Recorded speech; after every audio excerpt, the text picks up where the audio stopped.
The Northland has experienced historic weather patterns this year. Due to the lack of snow, Wisconsin DNR officials announced burning restrictions and have asked residents to avoid all outdoor burning. Northern News Now's Michaela Wrench talked with our DNR officials on regulations and what people can do to prevent a wildfire.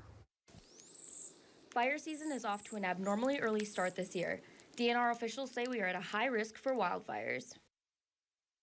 At this point in the year, we're already up to 10 fires in February, and we've burnt about 30 acres. Normally, February isn't considered a part of the fire season, but with the lack of snow, Wisconsin DNR announced burning restrictions on Monday. Officials say a majority of these recent wildfires have been related to debris burning. They are reminding those with burn permits it's their responsibility to check current restrictions.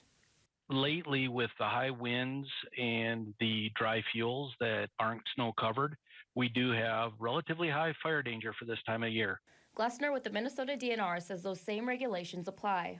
We are asking the public to be very cognizant of what they are doing out in the wildlands across the state of Minnesota and making sure that they are being safe. Campfires, equipment, and ATVs could all be potentially hazardous depending on the severity of the dryness. The DNR requires permits for fires and is constantly monitoring conditions to change what kind of burning is allowed. We put restrictions on, and that means we limit the number of permits that get issued and the kinds of permits that get issued when we have high fire danger. He says restrictions occur when the weather calls for it, such as high winds and dry conditions. Get that annual burn permit, call the number each day.